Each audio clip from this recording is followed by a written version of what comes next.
What's up mga kababayan? News that matters here. Dito sa video natin ngayon ay ating panoorin o pakinggan itong mga nagbabagang balita. Nagsalita na nga itong si Congressman Ungab dito sa mga binabato ng Malacanang na fake news di umano sila ni PRRD dahil sa ginawa nilang pambubutata sa BICAM patungkol nga dito sa 2025 national budget na ngayon inilantaran ng ebidensya at pinanindigan ang katotohanan na may nangyayari korupsyon sa ating gobyerno. Na kung kayong aking tatanungin mga kababayan, sinong mas paniniwalaan nyo? Itong mga bangag na nasa loob ng Malacanang o itong sina PRRD at Congressman Ungab? Paki-comment nga yung opinion sa ating comment section ng ating pag-usapan. Pero bago ang lahat, huwag niyo po sana kalimutang mag-like at subscribe para updated ka sa mga uploads ko araw-araw. At yun na nga mga kababayan, dagdag pang balita na hindi nagpahuli na magsalita si PRRD dito nga kay Bongit na kanyang winika na itong ginawa ni Bongbong Marcos na mga blankong espasyo na naglalaman ng daan-daang bilyon na pondo ground for impeachment na to mga kababayan at ang malala pa nga dun pwede siya makulong di umano sa ginawa niyang ito. Kung kaya naman hindi ko na patatagalin pa, ito na ang buong video.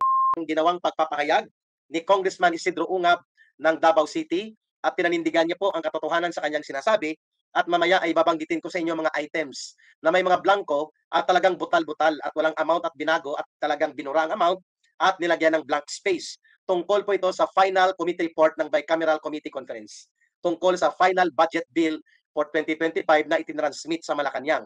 Ngayon, ang hocus-pocus ay hinahanap saan naganap sa Malacanang na pinili in the blanks, ang mga blankong ito, o dito pa sa bahagi ng Congress. Sino ang gumawa ng ganitong illegal at kriminal na gawain na inaagaw at inaangkin ang kapangyarihan at otoridad ng Kongreso at kung doon ginawa sa Malacanang, mas lalong nakakahindik na criminal violations yan sapagkat hindi pwedeng gawin ng Malacanang na sila ang mag-tinker o kanilang itamper ang anumang napagdesisyonan na bahagi ng budget o buong budget na ipinasa ng Kongreso kahit pa na presidente si Mr. Marcos, lalo pa kung ito'y mga blanco na dumating sa Malacanang na hindi ngayon Grabe nagpaliwanag. But nonetheless, puntahan po natin dito. Let's get it straight from the horse's mouth, so to speak.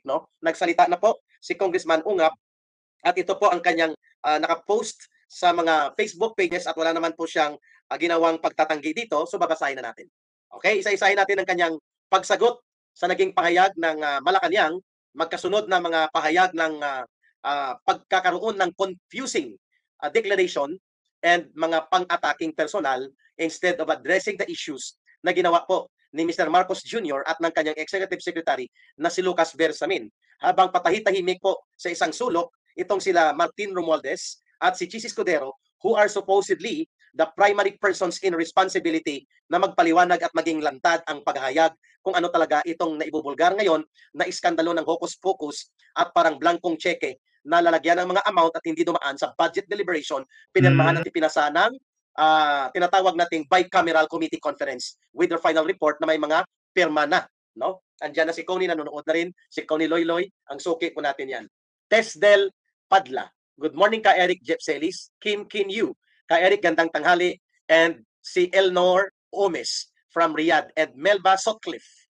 Ayan, nandiyan na po sila. Ito na, kinggan na natin mga kababayan. Huwag na nating patagalin pa. Draft, pero hindi naman niya binago pa, as of 21 January 2025. Ngayong araw, 21 po ngayon. Rejoinder statement, pantay na natin si Connie para siya po ay makapagbigay din ng rejoinder mula sa Pandibulacan. Sino yun si Connie? Staff po namin yun sa Sambayanan na pumunta sa ating mga urban poor leaders sa Pandibulacan. Isa sa pinakamalaking urban poor communities na nagkakakonsolida po dyan na sumusuporta na sa Ipanaw Sambayanan. Okay, ito na. Sabi ni Congressman Ungab, go na? Go! Sabi niya, itong kanyang na-post na statement. As former chairperson of the Appropriations Committee, so I stand corrected, hindi lang pala siya vice chairperson, Connie. Siya ay chairperson, naging pinuno ng committee ba sa appropriations. As former chair of the Appropriations Committee in the House and as member of Congress, na umaabot pa sa 15 years na ang haba ng kanyang paninerbisyo bilang House of Representative member o congressman. I take it as my serious duty, sabi niya, I take it as my serious duty and responsibility to study and scrutinize the national budget. So itong pahayag ni Congressman Ungab, sabi niya tungkulin ko po bilang mambabatas at representante ng mamamayan na busisiin at review ko ang mga bahagi ng budget sapagkat yan ay mandato ko. Mm. This is about the money of the people and we should leave no room in appropriating them with error or irregularity or malice. May punto siya. Kailangan nating bantayan ito, sabi ni Congressman Ongab, sapagkat yan ay pondo at pera ng mamamayan at dapat hindi yan pwedeng i-budget mo o itakda mo, nagagastusin mo sa maling layunin o may pamamaraang mali at malisyoso. Yun. Sabi niya ito, pakinggan yung paragraph na ito. When I got hold of a copy of the bicameral committee report, ito na yung copy na sinasabi niya, which is the basis for the General Appropriations Act of 2025, no? Mamaya ka na mag-ulat ko, Nino. Committee report which is the basis for General Appropriations Act of 2025. Ang sabi niya dito, ang bicameral report, nagsisilbing batayan at pundasyon upang maging batas ang ipinasang budget na na-ratify ng Kongreso, ng Senado, meaning to say, at ng House of Representatives. Sabi niya, so hindi ka pwedeng mag-submit ng budget na may version ng House of Representatives, may version ang Senate. At mamaya tingnan nyo kung ano po mga naka-highlight na nagkaroon ng blanco, ano mga items, magkano at ilan pa ang hindi na ibunyag dito sa sumusulpot ngayon ng mga ebidensya na. Doon pa lamang butas na mga kababayan, mantakin nyo yun. Tila nililito ang taong bayan sa balitang ito, no? Gagawin talaga nilang lahat, malito lamang ang sambayan ng Pilipino sa kanilang mga pagnanakaw. Hay nako. When I got hold of a copy of the bicameral report, committee report, which was the basis supposedly for GAA 2025 or General Appropriations, signed by its members, napirmahan na. At itong inuulit niya, December 11 pa lang, nakita na niya ito ng pinirmahan. I was shocked, ang term niya, I was shocked that there were blank amounts on certain expenditures of agencies and unprogrammed items. May mga blanco at walang nailagay na amount sa mga items ng ibang agencies of government at iba pang items sa unprogrammed portion ng budget bill na ipinasa at pinirmahan at nireconcile ng bicameral committee conference report na nakita niya. This signed bicameral report, pakinggan mo ito, Secretary Lucas Bersamin at Mr. Marcos, no? Pinanindigan ni Congressman Ungap. This signed bicameral report constituted the final version of the reconciled separate versions passed by House and the Senate. So pinagtagpo na, pinagtagni-tagni, ni-reconcile at kinonsolida.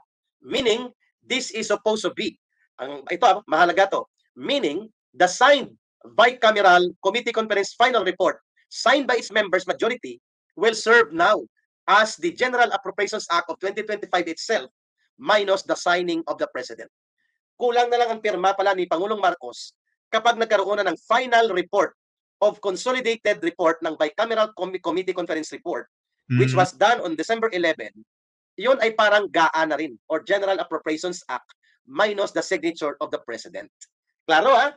So dito niya nakita, sabi niya, itong report na ito na dumating at nakita ko, maraming blanco at butal-butal sa mga items ng iba't ibang sangay ng gobyerno at ang marami doon Department of Agriculture, meaning may iba pa. Hindi lang DA o Department of Agriculture, kundi pati na rin po ang mga unprogrammed items din and most likely other agencies as well. Nagulat siya kasi kapag final bicameral conference committee report na, parang GAA na rin yan minus the signature of the President. Ito yung binanggit niya.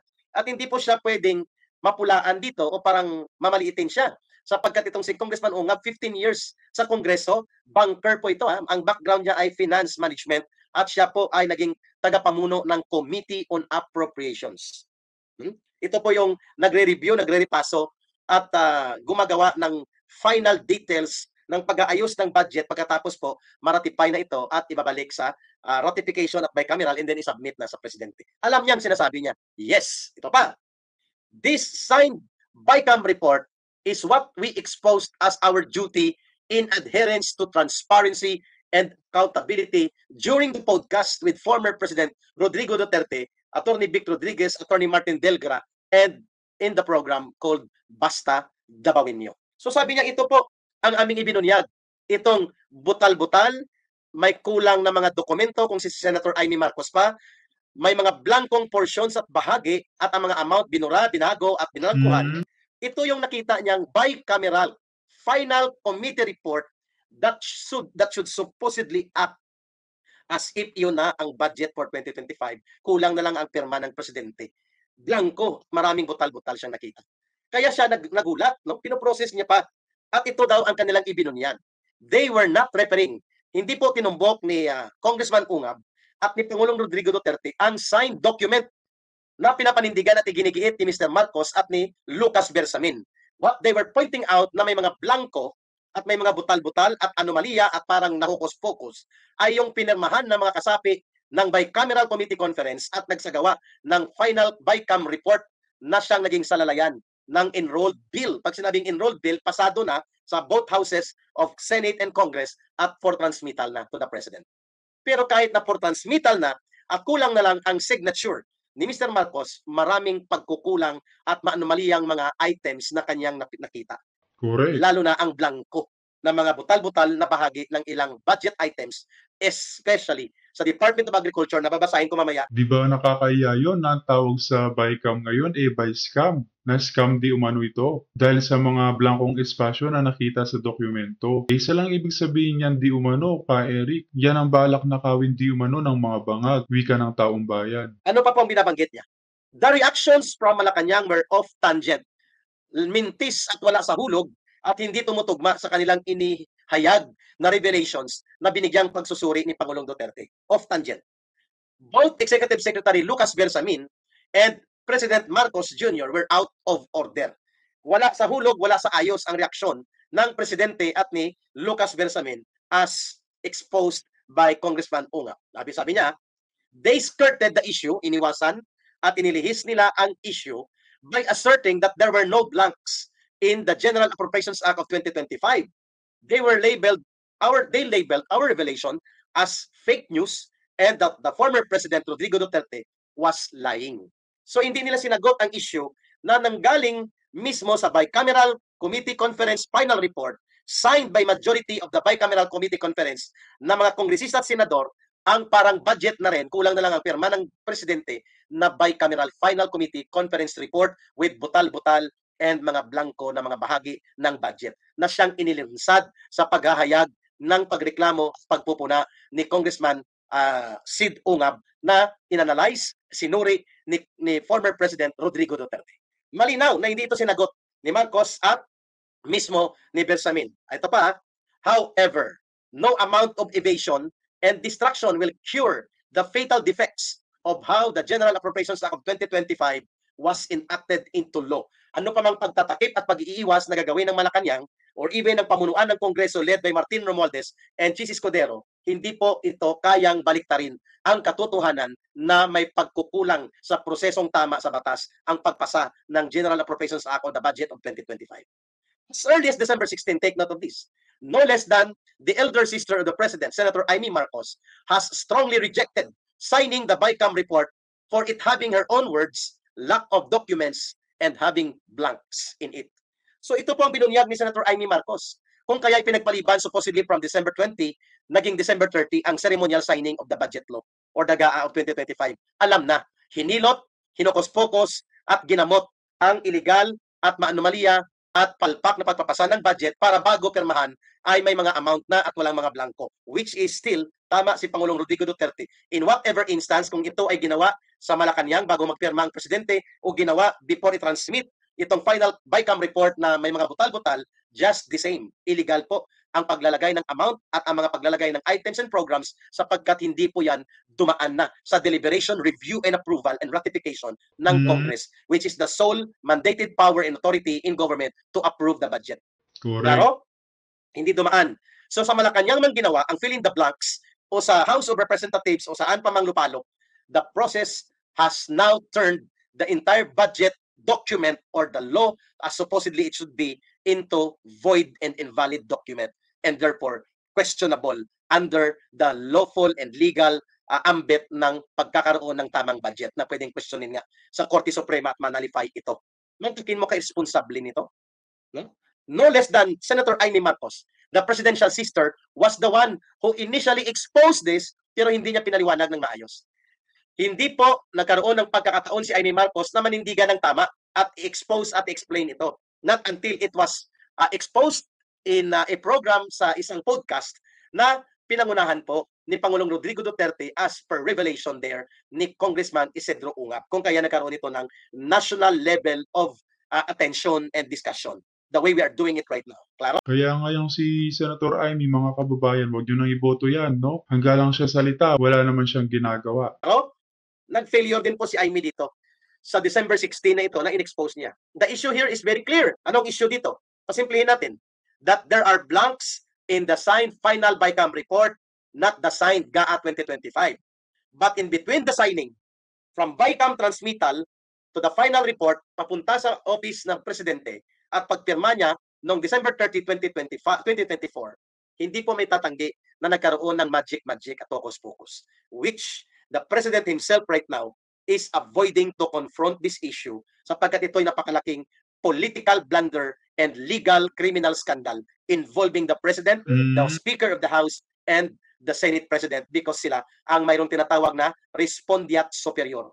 Ano pong ibig sabihin yan? Command, responsibility. Ground for impeachment yan, mga Sabi ni kababayan. in-expose din po yan ni Senator Bato. Opo, hindi niya lang po naipaliwanag ng lubusan at nang until na nagpahayag ng pagsusuri at pananaw si Pangulong Rodrigo Duterte. Kaya naging maliwanag. Good morning everyone from Vancouver, Canada. Jesse Lakwat. There were persons or group of people who filled up these blank items clearly as shown in the signed BICAM report kasi signed na ang final report ng BICAM. How come na ngayon ay sinasabi ni Marcos na walang blanco? Somewhere along the way, interest groups and people who are not authorized by law, much less representing Congress and Senate because that cannot be done by law, much less representing the Malacanang interests that cannot also be allowed by law, ang nagmagic at naghukus-pukus ng mga amounts na ito, which are public appropriations, na hindi dapat ito ay pinaglalaroan o minamagic lamang. Ganon kaseryoso po. And this is not just irregular in the words of the former President Rodrigo Duterte, who is a veteran prosecutor. This is criminal. I say it that it is the sworn duty of both the President, the Executive Secretary, to ferret out the truth, unmask the criminals, and make them accountable for this, for their misrepresentation, usurpation of Congress, and the falsification of public documents. Ito na, forgery, fraud, and falsification. Kaya criminal offense po ito ang mga nagsagawa ng ganitong hocus-pocus at fill in the blanks sa mga blankong bahagi at components ng final BICAM report na may mga blanko. Pagdating sa Malacanang, itinatanggi nila na may mga blanko. So sino nag-fill in the blanks? Kasi saan man ginawa, saang pagkakataon man, illegal pa rin. At kung sinong gumawa, may pananagutan sa falsification of public documents, fraud, and isang ito ng kriminal na pangingialam sa budget authority that is entitled only to Congress. Okay? In other words, apektado yung ating GAA. Para ka nag-issue ng check niya ng blanco to. Ano yung sabihin? Yan, na pinagugulo ng ilang media Pinagugulo na ilang media So, ibig sabihin, apektado ang GAA. Okay, ipapaliwanag natin. Ituloy lang natin. Mamaya, unya-unya, explain ko sa inyo. Sila na ang maglagay, ang sekretary o ang direktor? Anong kalukuhan ng naisip ninyo niya? That is falsification of law. Perjury or whatever criminal action. You can all go to jail for that. Sagot dito ni Pangulong Bongbong Marcos. He's lying. He's a president. He knows that you cannot pass a GAA without with a blank. He's lying. He's lying because he knows perfectly well that that doesn't ever happen. Si Executive Secretary Lucas. Kita nyo pareho sila ng sinasabi ni Marcos. He is lying. Kasi hindi naman ako, sabi niya, hindi naman ako maaaring pumirma ng blanco in Tagalog. Tama naman siya Tama si Bongbong doon. Hindi naman talaga siya pwedeng pumirma ng blanco. Pero hindi naman yun ang sinabi ni Duterte. Hindi rin yun ang sinabi ni Ungab, pumirma ka ng blanco. Walang sinabi si Ungab, walang sinabi si Pangulong Duterte na pinirma ni Bongbong ay blanco. Pero bakit ganun ang tanong ng media?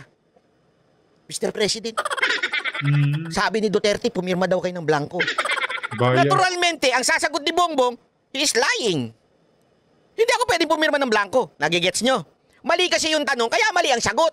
Abay, gago pala talaga itong media Tapos ngayon, ito pinalalabas. The peddling of such fake news is outrightly malicious and should be condemned as criminal. Alam nyo ba na ang gumawa ng fake news ay criminal? Nasa batas natin yan. Tingnan ninyo, lalabas na naman dito ay fake news si Pangulong Duterte. Nagpapakalat si Pangulong Duterte ng fake news. Yan ang lahat na lumalabas sa mainstream media ngayon. Pero sandali, linawin natin. Wala naman sinabi si Pangulong Duterte, Hoy! Bongbong! Hoy, Bonet! Bakit mo pinirma na blanco? Walang sinabi si Pangulong Duterte ganun. Gago ba kayo? Correct. Media tinutukuyan ko dito hindi ko si Bersamin. Kaya lang, bakit ganun kasi ang packaging ng media? Na tila, sinabi ni Pangulong Duterte na si Marcos ang pumirma ng blank. Wala akong sinabi ang Pangulong Duterte na pinirmahan ni Pangulong Marcos na blanco ang GAA. Walang sinabi. Ang sinabi, yung niratipika ng BICAM, at ibig sabihin po nun ng Senado at ng Kamara ay blanco. Pero pagdating doon sa Pangulo, merong nang nag-fill up. Yun ngayon ang dapat nating habulin, yung animal na yun. Pero ang punto pa rin dyan, bakit bilang senador, bilang congressman, pumirma ka na blanco?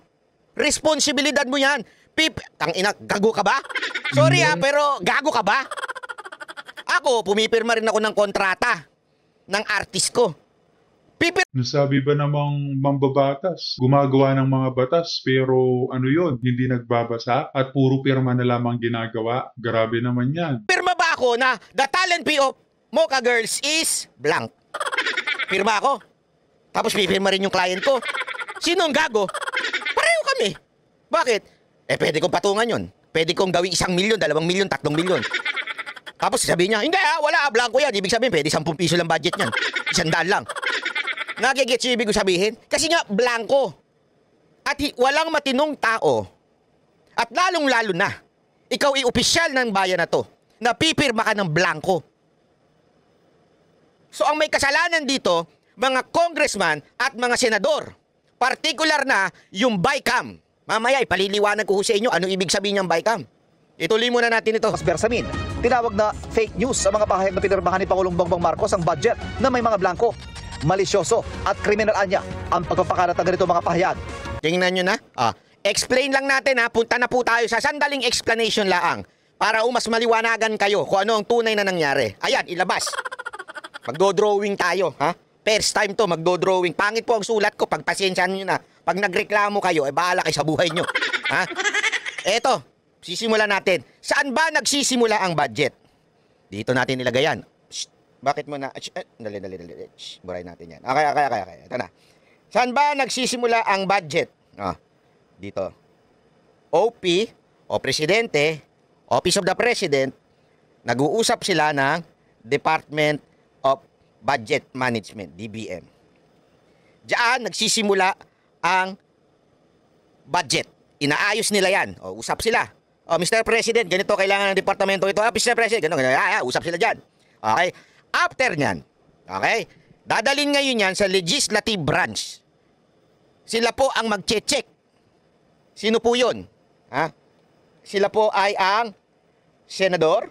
Pupunta yan dyan. Yan natin. Pupunta yan sa Senate at House. Ibig sabihin, House of Representative. Senate and House. Diyan pupunta yan. Okay? Ngayon, pag pinag-uusapan nila, yan yung pinag-aaksayan ng sobrang tagal. Anong responsibility nila? Busisiin ang bawat departamento kung, nagamit nyo ba? Saan nyo ba ginamit? Ganito. Bawal pong magdagdag itong mga senador at mga house, itong mga congressman natin. Bawal po silang magdagdag. Pakialaman ng budget. The only thing that they can do, sasabihin nila, ganito yan. Hindi pwede ito kasi ganyan, ito yan. Dahil mali ang paggamit nyo. Hindi maganda yung paggamit nyo. Ganito. Pag-uusapan nila yan. Hindi sila pwede magdagdag dyan. Ibig sabihin, gusto namin ng dagdagan tong budget natin. Dadagdagan namin yung budget. Hindi pwede. Okay? After ng Senate, separate po yan Senate and House. Separate na gagawin nila yan. Magsasama sila ngayon. Pagsama niyan, ganun yan. Magsasama yan. Sa tinatawag na BICAM. Ibig sabihin yan, BICAM is dalawang house. Ibig sabihin, dalawa. Yung lower house at saka yung Senate. Pagsasama sila, yan yung pumipila-pila sila. Mahaba silang ganun para silang, alam mo yun sa mga parliamentary ganun, mag-uusap sila. Ito, ganito na pag-usapan, bla bla bla bla bla bla, ganyan. Pagkatapos niyan, pupunta ngayon sila doon sa small committee ng BICAM. Sino yun? Yun na. Ayan na, nagsisimula ng himala. So pagkatapos pag-usapan ng sobrang tagal-tagal, Sandali, magulo to. Ayusin natin para hindi Ayusin muna natin. Ayan, sorry naman. Ayan. Kasi hindi po talaga ako marunong masyadong dito yan, So, Senate at saka House, HOR nalagay natin, House of Representative. After nyan, Pangit mo talaga magsulat. BICAM. Di ba? Pagkatapos ng BICAM, pupunta yan dun sa 4. Sino yung 4 na yan? Yung pinakita natin kanina. Si Speaker, yung kanyang finance na si Zaldico, si Grace Po, finance ng Senate, at saka ng yung Senate President. Sila ho yan. Yung 4 na yan.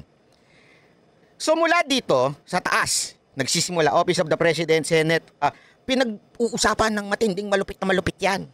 Ganun katindi yan. Akala mo mga seryoso. Ayusin natin yan. Pero, ang nagdi-decide din ay itong small committee na to, small committee na yan. Yung 4. Yan lang din naman magdi-decide. Sa katunayan, sinabi nga ni VP Sara Duterte, ang nagdi-decide laang yan ay walang iba kung hindi si Romualdez at si Zaldico. Yan yung sinasabi niya. Correct. Bakit pa natin pag-uusapan to, di ba, nung humarap siya? Kaya nung nabalita, mga kababayan, na nabigyang ayuda ang mga Senado, na tig 200 million, no? Na pwedeng magamit nila sa eleksyon, todo tango naman itong si Grace Po. Grabe, walang dangal, walang prinsipyo. Bakit ba tayo magtatanungan dito? Kayo rin naman magdidesisyon. Tama si VP Sara dun. Isipin mo, dito sa Senate and House, dito, yan, Senate and House. Patatawag nila lahat ng departamento, kakausapin lahat ng USEC, Secretary, ASIC. Ano ba ginagawa mo yung budget mo? Ganyan sila. Naalala ko, iniipit nila ang PCO noon dahil kay Mocha. Bubula mga bibig ng mga animal na yan. Tapos, babaguhin din naman yan ng BICAM, yung mas maliit na grupo, I think more or less, less than 10 yan 10 from Senate, dito sa BICAM, 10 from House of Representatives. Tapos, pag-uusapan na naman yan. Pag-uusapan na naman ito mga to. Pagkatapos, babaguhin din naman ito. Ang revelasyon pa nga ni VP Sara Duterte, ang magdidesisyon din naman yan si Romualdez at si Zaldico. Kasi nga si Zaldico pa yung dating chairman ng appropriation na di umano sinibak ni Zandro. Sinibak.